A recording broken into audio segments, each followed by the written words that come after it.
I found out the same way anyone finds out when an HOA decides your property is theirs now. I drove up to my own road, and it was blocked. 3 steel bollards, cemented and overnight, stretched across the entrance to the 220-yard gravel road that connects my vineyard to the county road. The concrete at the base was still gray and wet. A laminated notice was zip-tied to the center post.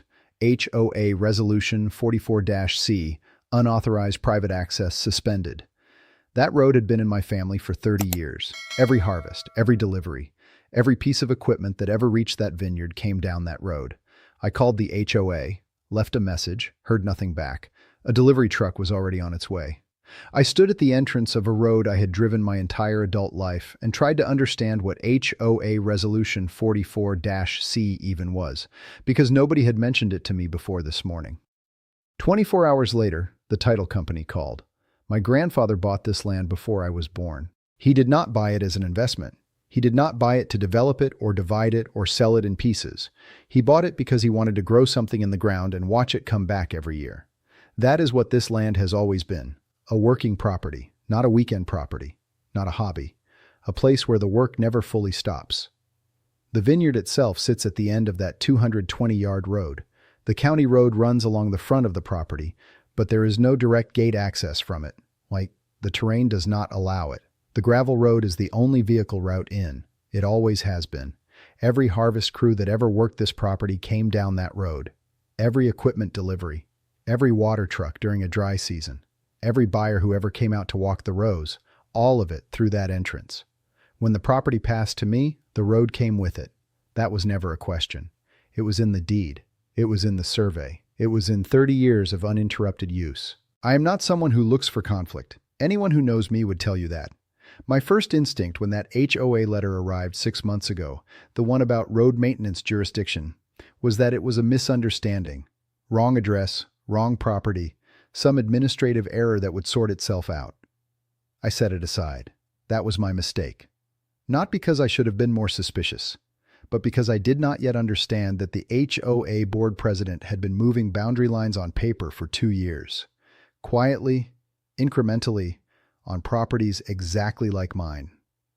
And that silence had always been the outcome they were counting on. The HOA that governed the development at the edge of our county road had been around for 14 years. For the first 10 of those years, nobody who owned rural property nearby paid much attention to it. It was a homeowners association for a planned subdivision, a cluster of houses built on what used to be a grain field, about a quarter mile from the older agricultural properties that had been out here long before anyone broke ground on that development. Its rules applied to its members. Its jurisdiction ended at its own boundary lines. That was the understanding. Then the board presidency changed hands. The man who took over had a particular way of reading documents. He read HOA founding paperwork not as a description of what the association governed, but as a starting point for what it could govern. He began expanding the boundary maps, not through legal filings, not through county approval, not through any recorded instrument, but through internal board resolutions that redrew the corridor lines on paper and then proceeded as if those lines were law. He had done this before the Bollards went into my road. A property owner 2 parcels north of me had received a letter 18 months earlier, similar language, similar authority claim, and had quietly stopped using a storage road rather than fight it. Another landowner to the south had pushed back, refused to comply, and came out one morning to find a heavy chain padlocked across her access gate. She called the county. The county said it was a civil matter. She called a lawyer. The lawyer quoted her a retainer she could not afford. The chain stayed. That was the pattern. Not dramatic confrontation, quiet pressure, bureaucratic language, and the assumption that the person on the other end of the letter would calculate the cost of fighting and decide it was not worth it. He had been right about that calculation every time, until now. The thing about a pattern is that it only becomes visible when someone starts connecting the points. I did not know about the storage road 2 parcels north until after the Bollards went into my entrance. I did not know about the chain across the southern property until a neighbor mentioned it in passing. The way people mention things they have already accepted as settled. It was done. The chain was there. What was there to say about it? That was what bothered me most looking back. Not that these things had happened, but that they had happened quietly. No public record, no county filing, no formal complaint that anyone could pull and read. Just two property owners who had absorbed the loss and moved on, and a board president who had logged both outcomes as confirmation that the method worked. I started asking questions of people who had been out here longer than I had. What I heard was consistent. The HOA had been sending letters to rural property owners along the corridor for nearly 2 years.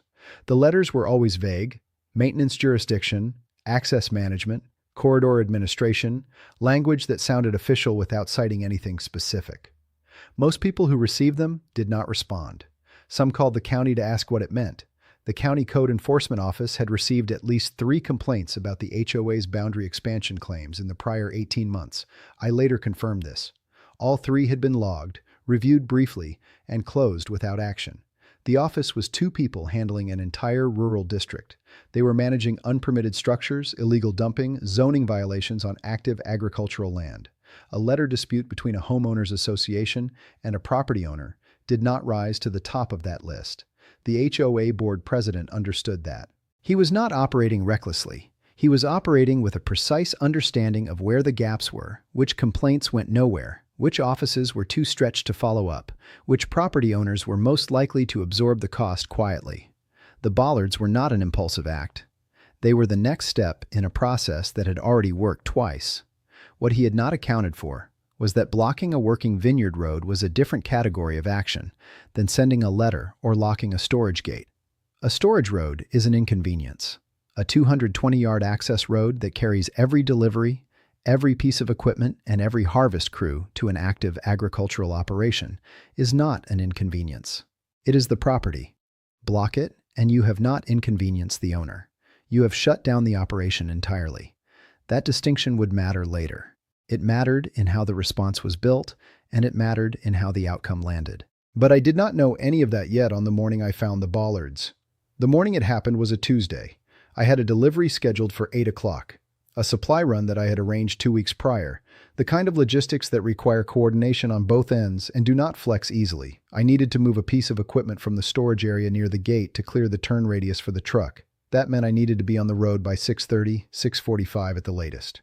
I turned onto the county road at 6:47. The contractor truck was pulling away as I approached. A white flatbed, no markings I recognized, moving slowly back toward the main road with an empty bed. I did not connect it to anything in the first few seconds. Contractors come and go on rural roads. It did not register as something directed at me until I pulled up to my entrance and stopped.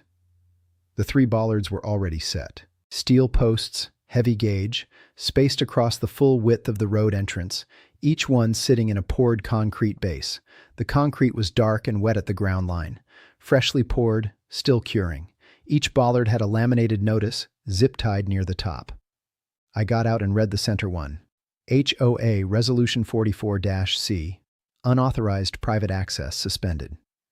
Access to this corridor is hereby restricted under authority granted to the board by the governing documents of the association. Violators subject to legal action. There was no survey reference, no deed citation, no county filing number, no name, no contact, no signature. Just the resolution number and the board's name printed at the bottom. I called the HOA management line at 6:52. It went to voicemail. I left a message. My name, my property address, the road, the bollards, a request for immediate callback. I stood at the entrance to my own road for a few minutes after that, looking at 3 steel posts I had not known were coming, trying to understand what Resolution 44-C was and where it had come from, and what gave a homeowners association the authority to cement anything into a road they did not own. My phone did not ring. At 7:40, the delivery truck called. The driver was on the county road. He asked me how to get in. I did not have an answer for him. The driver waited 40 minutes. I walked the perimeter of the entrance while he idled on the county road shoulder, both of us trying to find an option that did not exist. The bollards covered the full width of the road. There was no shoulder route around them. The entrance sits between a drainage ditch on one side and a fence line on the other. A vehicle the size of a delivery truck had one way in and one way out, and that way was now blocked by 3 steel posts in fresh concrete. At 8:20, the driver told me he had 2 more stops and could not hold the slot. He turned around.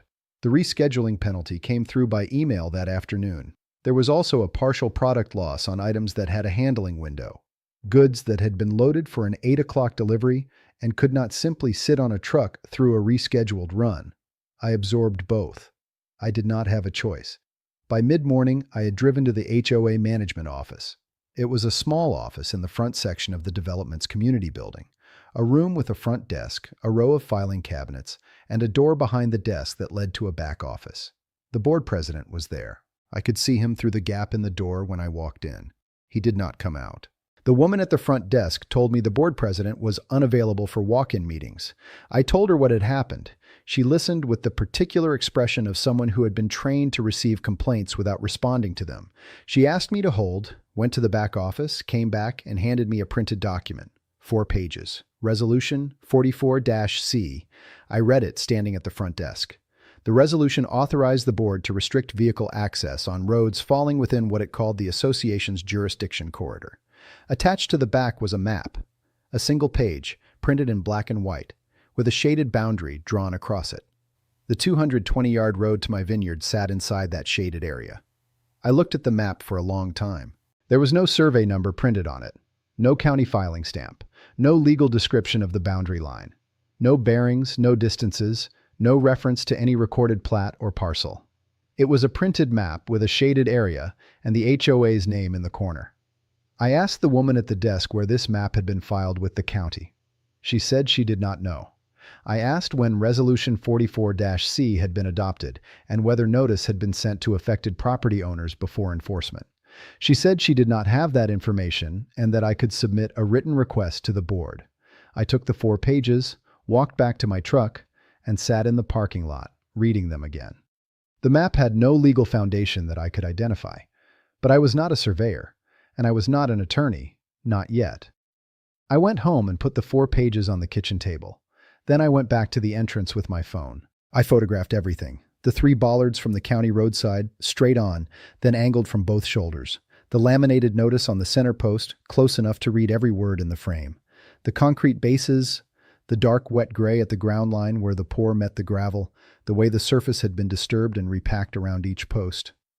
I walked the full length of the 220-yard road and photographed it from the entrance end, from the midpoint, and from the vineyard gate end looking back. I photographed the gate itself, the fence line on both sides, the drainage ditch at the entrance. Every photograph had a timestamp. I did not edit any of them. I backed them up to 2 separate places before I did anything else. Then I went to the filing cabinet, where I keep the property documents. The deed was in a manila folder behind the insurance papers, where it had always been. I had read it once when the property transferred to me, and not looked at it closely since. I read it carefully this time. The legal description ran for a full paragraph. Meets and bounds, bearing references, the language that describes exactly where a piece of land begins and ends. Toward the bottom of that paragraph, set apart from the boundary description, was a separate clause. I read it twice to make sure I was reading it correctly. It described a right-of-way. Specifically, it described a right-of-way of ingress and egress across the northerly portion of the adjacent parcel, a recorded easement granting vehicle and foot access along a corridor consistent with the 220-yard road. I had been using my entire time on this property. The easement was identified by a book number and a page number at the county recorder's office. It had been recorded there for over 40 years. I sat with that for a moment. The HOA's map had a shaded boundary with no legal description and no county filing number. My deed had a recorded easement with a specific book and page reference that had been sitting in the public record since before the HOA existed. I wrote both reference numbers on a legal pad and set it next to the 4 pages of Resolution 44-C. That evening, I called a man I had known for years, a recently retired county surveyor who lived about 8 miles from my property. We had talked land and boundary questions before, in the way that neighbors do, casually, without any formal arrangement. I told him what had happened. I read him the easement language from the deed. I told him about the HOA's map, the shaded boundary, the absence of any survey number or legal description. He was quiet for a moment after I finished. Then he said he would come out the following morning and walk the road. He said he wanted to pull the recorded plat maps for that corridor from the county files and compare them against what the HOA had drawn on their internal map. He said it would not take long to determine whether the HOA's boundary line had any relationship to anything recorded in the public record. I told him I appreciated it. He said he had a feeling he already knew what he was going to find. The title company called the next morning before I had left the house. I did not recognize the number. I almost did not pick up.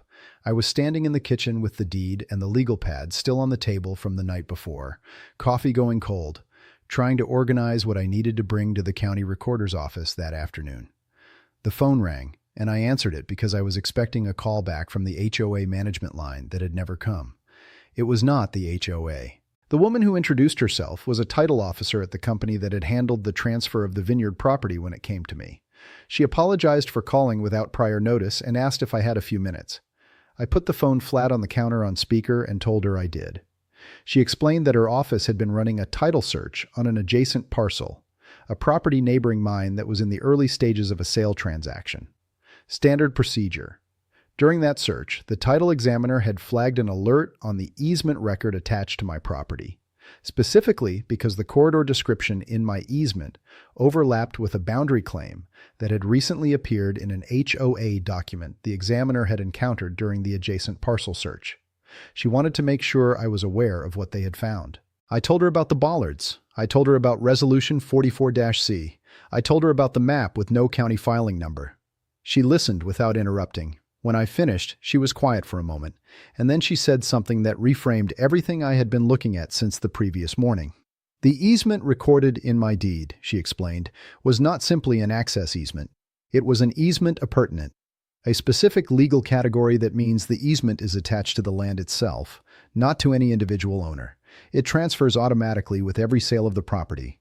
It cannot be separated from the parcel. It cannot be voided by a neighboring property owner, a municipality, or a homeowners association through an internal resolution. The only way to extinguish an easement appurtenant is through a court order, a formal legal merger of the parcels, or a recorded release signed by the easement holder. None of those things had happened. Then she told me the recording date of the easement. It had been recorded 11 years before the HOA filed its founding documents with the county. I wrote that down on the legal pad, 11 years. The easement predated the HOA's legal existence by 11 years. Every boundary map the board had ever drawn, every resolution they had ever passed, every jurisdiction claim they had made over that road corridor, all of it had been layered on top of a recorded instrument that was already there, already senior, already controlling. The title officer then explained the second issue, and this one carried a different kind of weight.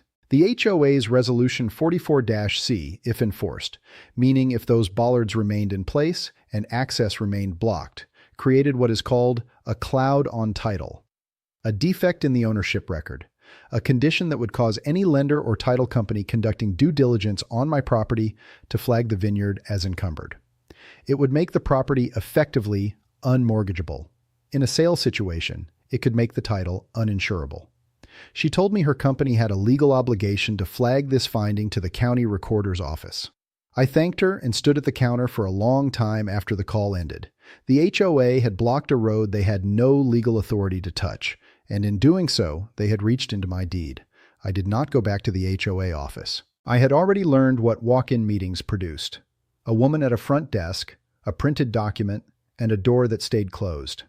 That was not the right instrument for what I needed to do next.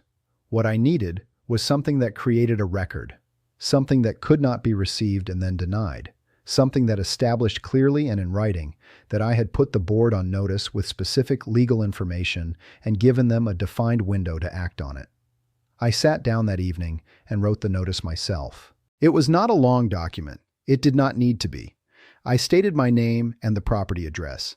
I identified the road, the 220-yard gravel corridor connecting my vineyard gate to the county road.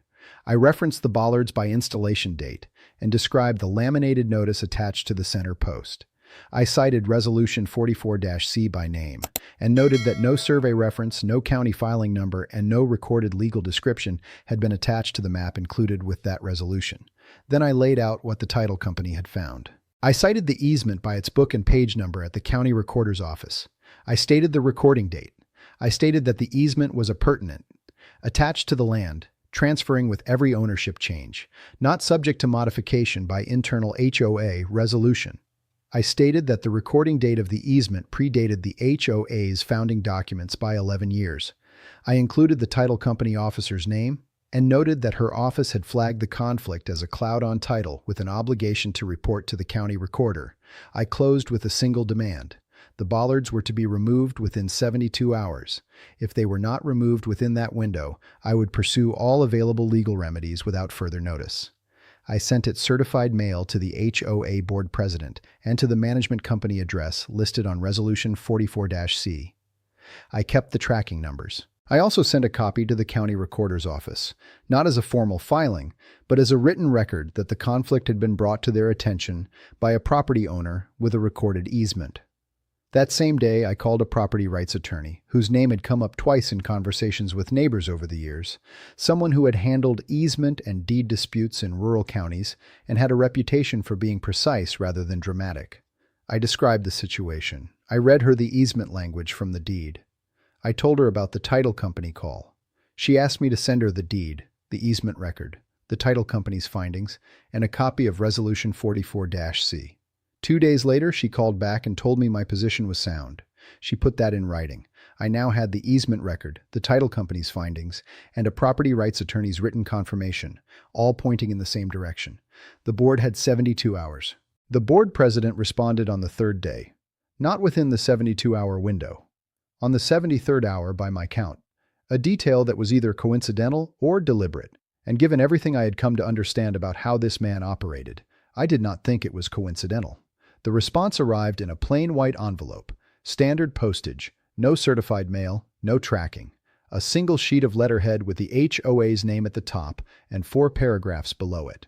I read it twice before I called the attorney. The first paragraph did not acknowledge the easement. It did not reference the book and page number I had cited. It did not address the title company's findings or the cloud on title question. It proceeded as if my notice had contained none of those things, as if I had simply objected to the bollards on the basis of inconvenience and the board was now explaining patiently why the inconvenience was justified. The second paragraph cited the HOA's original CC and RSI, the founding documents filed with the county 14 years ago. It claimed that the 220-yard road fell within what the CC and Rs defined as a common element corridor, and that the board's authority to manage access within that corridor was established in the original governing documents. It did not quote the specific language. It did not attach the CC and RS. It cited them by name and moved on. The third paragraph introduced something I had not seen before. It referenced a 2009 amendment to the HOA's governing documents, identified as Amendment 7 DARS, and claimed that this amendment had clarified and expanded the board's jurisdiction over road corridors adjacent to the development, explicitly including access roads serving non-member properties that fell within the mapped boundary. The board president's position was that even if my easement was valid as originally recorded, Amendment 7 had superseded its practical application within the jurisdiction corridor. A single page was attached, labeled Amendment 7 at the top. It was one paragraph of dense administrative language about road corridor management and board authority. There was no county recording stamp on it. There was no notarization. There was no filing date, no instrument number, no reference to any public record. The fourth paragraph was the one that was meant to end the conversation. It stated that any attempt to remove, bypass, or damage the bollards would be treated as destruction of HOA property and criminal trespass, and that the board would pursue all available legal remedies immediately and without further notice. I set the letter down and looked at Amendment 7 for a long time. Then I called the attorney and read it to her over the phone. She said, "Send me the original." The retired surveyor had already been to the county recorder's office by the time the board president's letter arrived. He had gone 2 days after walking the road with me, after he had compared the physical corridor against his own recollection of the recorded plat maps for that area and decided he wanted to verify something before he said it out loud. He did not tell me what he was looking for specifically. He called me the evening after his visit to the recorder's office and asked if he could come by. He sat at the same kitchen table where the deed and the legal pad had been sitting since this began. He had brought photocopies. He set them out in a specific order before he said anything.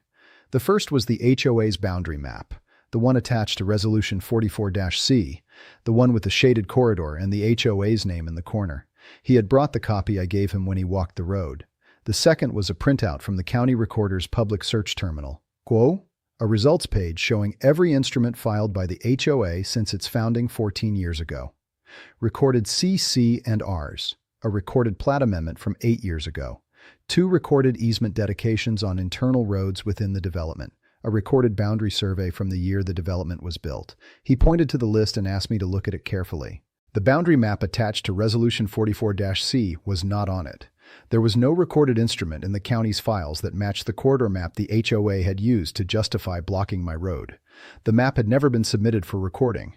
It had no county filing number because it had never been filed. It existed only as an internal document, printed, attached to a board resolution, and enforced as if it carried legal weight it had never been given.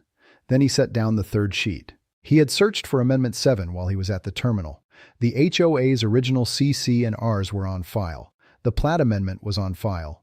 The 2 easement dedications were on file. Amendment 7 was not on file. There was no recorded amendment to the HOA's governing documents from 2009 or any year close to it. The document the board president had attached to his response letter, the single page with the dense administrative language and the board's name at the bottom, had never been recorded with the county. It had never been notarized. It had never been filed as a legal instrument of any kind. He let me sit with that for a moment before he said the rest. The HOA's entire claim over my road rested on 2 documents, a boundary map and an amendment. Neither of them existed in the public record. Neither of them had ever been filed with the county.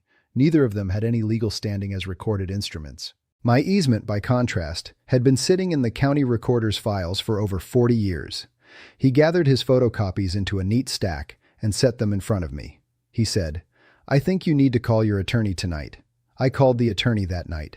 I told her what the surveyor had found. I read her the results from the county recorder's search, the list of every instrument the HOA had filed since its founding, and the 2 notable absences on that list. She asked me to scan and send the photocopies before we got off the phone. I did it from the kitchen table while she waited. She called back the following morning. What she had prepared was a legal memorandum, 4 pages, single-spaced, referenced, and organized in the way that legal documents are when someone intends them to be used. She walked me through it, section by section. The first section addressed the easement. An easement appurtenant recorded in the county's public record is a senior instrument. Senior meaning it takes legal priority over any document recorded after it.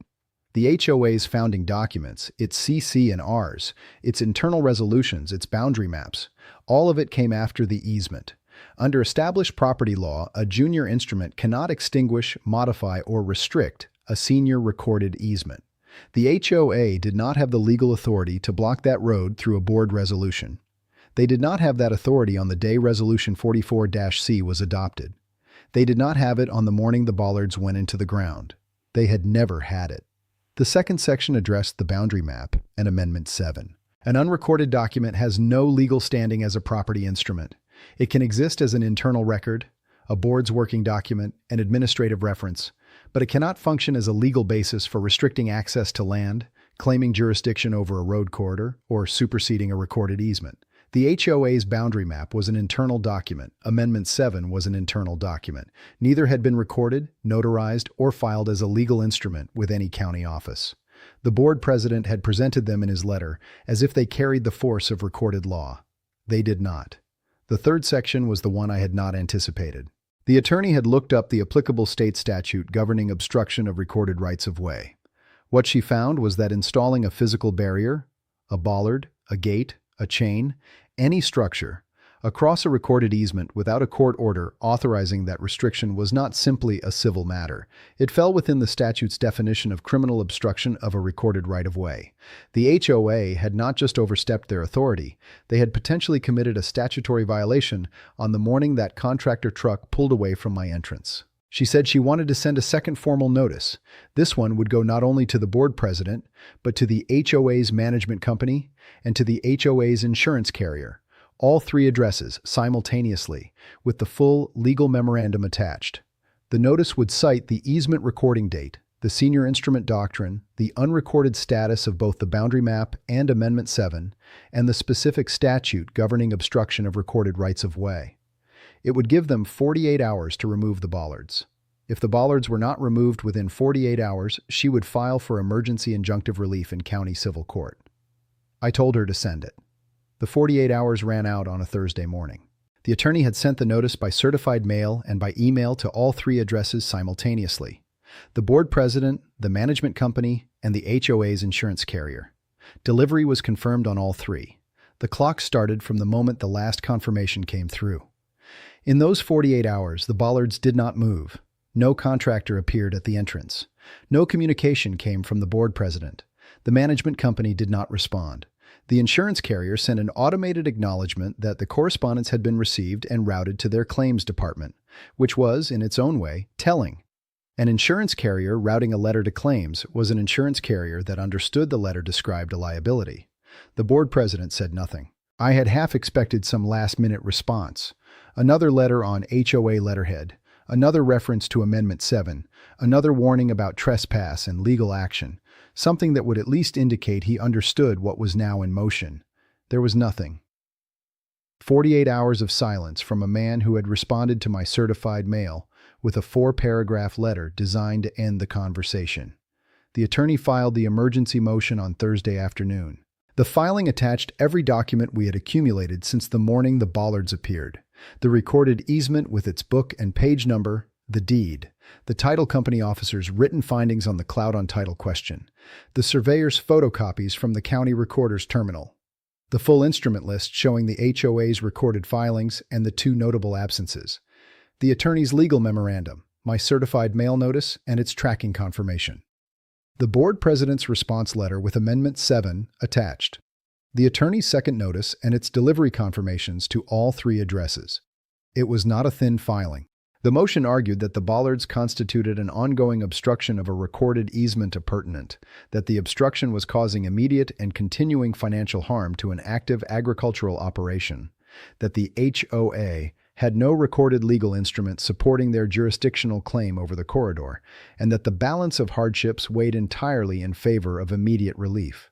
It asked the court for a temporary restraining order requiring removal of the Bollards within 24 hours of the order's issuance, pending a full evidentiary hearing. County Civil Court granted the temporary restraining order the same afternoon. I did not find out until the attorney called me at 4:30. She read me the order's operative language. The HOA was directed to remove all structures installed across the easement corridor at the property address within 24 hours of service of the order and to refrain from reinstalling any access restriction pending the scheduled hearing date. A county sheriff's deputy was assigned to serve the order on the board president personally. The attorney told me the deputy had located him at the HOA management office at shortly after 5 o'clock that evening.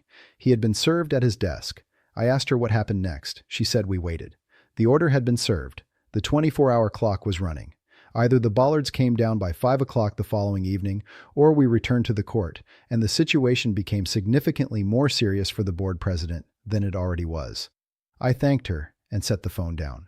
Outside, the Vineyard road was still blocked for one more night. The contractor arrived at 9:15 the following morning. Same white flatbed, no markings. I recognized it from the morning the Bollards went in, the truck that had been pulling away as I turned onto the county road, the one I had not connected to anything until I saw what was waiting at my entrance. Now it was back, and this time the bed was empty coming in instead of going out. I was parked on the county road shoulder when it arrived. I had been there since 8 o'clock. I had my phone out, and I was documenting the truck's arrival, the time, the sequence of everything that followed. 2 men got out. They did not look in my direction. They went to work on the first bollard with a jackhammer and a pry bar, breaking the concrete base away from the road surface in sections, loosening the post, lifting it clear. The concrete came out in pieces. The gravel beneath it was disturbed where the pour had settled into the surface, dark gray aggregate mixed into the packed road base. They loaded the post and the concrete debris onto the flatbed and moved to the second one. It took them a little under 2 hours for all 3. I photographed the removal of each post. I photographed the broken concrete bases as they came out of the ground.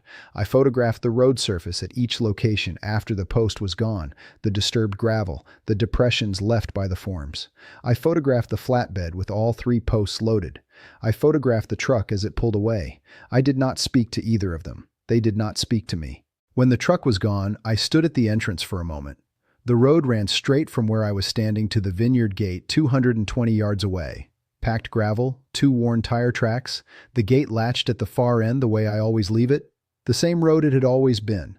No posts, no concrete, no laminated notice. I got back in my truck and drove it. The full 220 yards, slow, windows down, to the gate. I got out and unlatched it the way I had done 1,000 times before and stood there in the quiet for a minute before I latched it again and drove back out. The following morning, the delivery that had been turned away 6 days earlier was rescheduled and completed without incident. The road was open. 3 days after the bollards came out of the ground, the HOA filed a formal complaint with the county recorder's office. I found out the same way I had found out about most things in this situation. Not from the HOA directly, but from someone else who had seen the filing. The attorney called me on a Tuesday afternoon and told me a complaint had been submitted under the HOA board president's name, addressed to the recorder's office, requesting a formal county review of the easement recorded in my deed. The complaint's argument was narrow. It did not relitigate Resolution 44-C. It did not mention the bollards. It did not reference the temporary restraining order or the court filing or the sheriff's deputy who had served the board president at his desk. It focused entirely on the easement language itself. Specifically, it claimed that the description of the right-of-way in my deed was ambiguous as to width and surface type, and that this ambiguity made the easement's practical application unclear and potentially unenforceable as written. I read the complaint when the attorney sent it over. It was 4 paragraphs. The board president had written it himself. No attorney's name on it, no law firm letterhead. Just the HOA's name at the top and his signature at the bottom. The argument about width and surface type was technically coherent in a narrow sense. The easement language described a right-of-way of ingress and egress, but did not specify a width in feet or designate a surface material. He was correct that those details were not in the recorded language. What he did not address was that the easement had been in continuous use for over 40 years at its existing width and on its existing surface, and that continuous use of that nature had its own legal standing entirely separate from the written description. The attorney was not concerned, but she was not dismissive either. She said we needed to respond formally and completely, and that the response needed to close every opening the complaint had created before the county council's review began. We prepared a written response over the following 3 days. It addressed the width question by citing the surveyor's measurements of the existing corridor and the principle of practical location, the legal doctrine under which a long-established physical use defines the boundaries of an easement when the written description is general. It addressed the surface type question by documenting 40 years of vehicle use on the existing gravel surface. It attached the surveyor's findings, the title company's endorsement letter, and the full chain of title back to the easement's original recording. The county recorder's office forwarded the complaint and our response to the county council for review. 10 days later, the county council issued a written opinion. The easement was valid. It was senior. It was appurtenant. Its practical location had been established by decades of continuous use. The ambiguity argument did not meet the threshold required to trigger a formal review proceeding. The complaint was closed without action. A copy of that opinion was entered into the public record at the county recorder's office. The board president had taken one more swing. He had missed. The county council's opinion did something the temporary restraining order had not. The court order had directed the HOA to remove the bollards. It was a command, specific, immediate, enforceable. It resolved the physical obstruction. But a court order in a civil matter is a document between parties. It tells the parties what to do. It does not automatically reach into the public record and correct what the public record now reflected about my property. The cloud on title was still there. The title company had flagged it when they called me the morning after the bollards appeared. The HOA's enforcement of Resolution 44-C, the physical act of blocking a recorded easement, had created a defect in my ownership record that existed independently of whether the bollards were standing or not. A lender doing due diligence on my property, a buyer's title examiner running a search, an insurer evaluating coverage, any of them would find the flag. The road was open. The flag was still there. The title company moved first. The same title officer who had called me that first morning prepared a formal title endorsement, a recorded document attached to my property's title record that set out the findings of their review, confirmed the validity and seniority of the easement, documented the resolution of the obstruction through court order, and affirmatively cleared the cloud on title that Resolution 44-C had created. It was recorded at the county recorder's office and attached permanently to my property's chain of title. Any future search on this property would find the endorsement. The flag would be there, and so would its resolution. The record was complete. The county recorder's office acted next. Prompted by the combination of the court filing, the county council's opinion, and the title endorsement, the recorder's office made an internal compliance notation regarding the HOA's boundary map and Amendment 7. The notation flagged both documents as unrecorded instruments that had been presented by the HOA in an enforcement context as if they carried recorded legal authority. It did not constitute a formal sanction. The recorder's office does not have that enforcement role. but it meant that any future boundary claim by the HOA involving that corridor would be examined against that notation. The next time the board tried to expand a boundary line on paper and act on it as law, the recorder's office would have a prior record of exactly that behavior.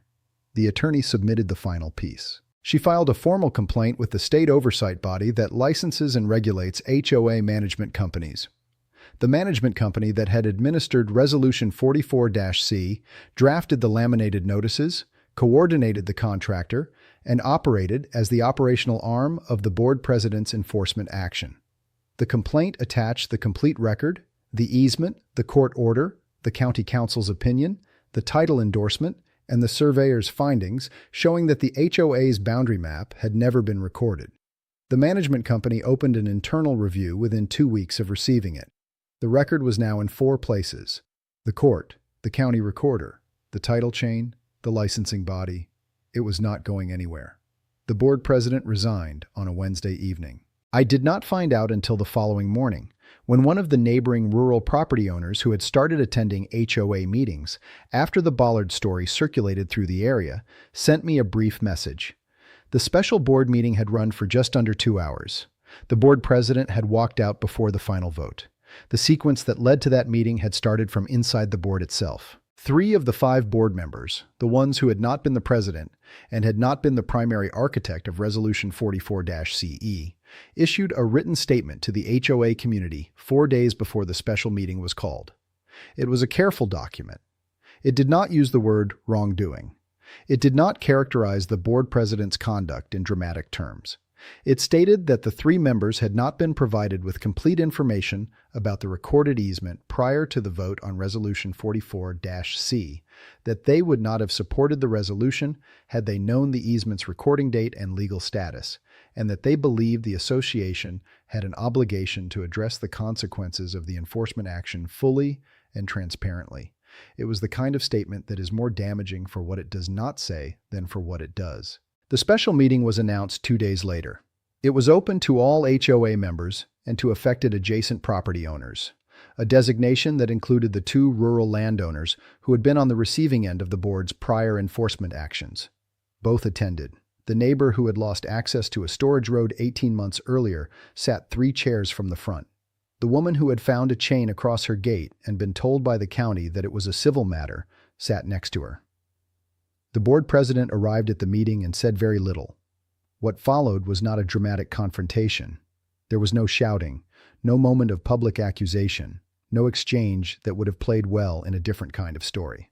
It was a board meeting, procedural, documented, conducted according to the association's own rules. Motions were made. Votes were recorded. Before the final motion came to a vote, the board president submitted his resignation in writing to the remaining board members. He cited personal reasons. He left the room. The board voted unanimously to formally rescind Resolution 44-C. They also voted to commission an independent survey of every road corridor claim the association had made in its boundary expansion maps over the prior 2 years, to be conducted by a licensed surveyor with no prior relationship to the HOA, with findings to be reported to the full membership and submitted to the county recorder's office for review. The meeting adjourned. The position of board president was vacant. The neighbor who had lost her storage road did not wait for the independent survey. She had the county council's opinion, the court record, and the title endorsement. All of it public, all of it accessible. Her situation was different from mine in its details, but identical in its structure. A rural property owner, a road she had used without interruption for years. A vague HOA letter followed by a physical obstruction. A complaint to the county that went nowhere. A calculation that fighting it would cost more than absorbing it. She had made that calculation 18 months earlier and chosen to absorb it. She revisited it now. She pulled her own deed. The storage road had its own access language, not an easement appurtenant in the same form as mine, but a recorded right-of-way referenced in the chain of title going back to the original parcel division. She took that language and the county council's opinion from my case to a property rights attorney. A different one, her own who reviewed both documents and told her what she had. She sent a formal notice to the HOA's new interim board. She attached the recorded right-of-way language, the attorney's written assessment, and the county council's opinion from my case as supporting precedent. She gave them 14 days to restore her access. The chain came off her storage road gate within 10 days. No court filing, no temporary restraining order, no sheriff's deputy. The precedent that had been established through my case, documented in the public record, and entered into the county recorder's files was enough. The new interim board was not interested in testing it. Word moved through the rural properties along that corridor the way word moves in areas where people have lived near each other for a long time, not through any organized effort, not through a meeting or a notice or a formal communication, but through conversations at fence lines and on the county road shoulder and over the phone in the evenings. People started pulling their deeds. Not everyone, not all at once, but enough that it became a pattern. Some found easements they had not known were recorded. Some found right-of-way language they had never read closely. Some found nothing that applied to their situation and put the deeds back in the filing cabinet. But the act of looking had shifted something. The assumption that had made the board president's method work, that property owners would not know what their own records contained, was no longer a safe assumption to make in that corridor. In the county's public record, the case had established one clear thing that had not been established before. An HOA's unrecorded boundary map was not law. It had been tested. It had been documented. It had been rejected by a court, confirmed by county council, and entered into the permanent record. That finding did not expire. About 6 weeks after the Bollards came out of the ground, I had the easement resurveyed. Not because I was required to. The county council's opinion had confirmed the easement's validity. The title endorsement had cleared the record. The court order was on file. Legally, everything that needed to be established had been established. The resurvey was not a legal requirement.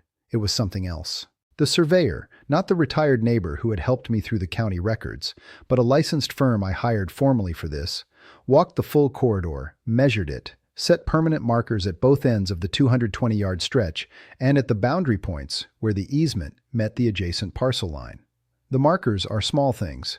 Steel pins driven into the ground at the corners, with a cap stamped with the survey firm's license number and the recording date. You would not notice them if you did not know to look, but they are in the ground now.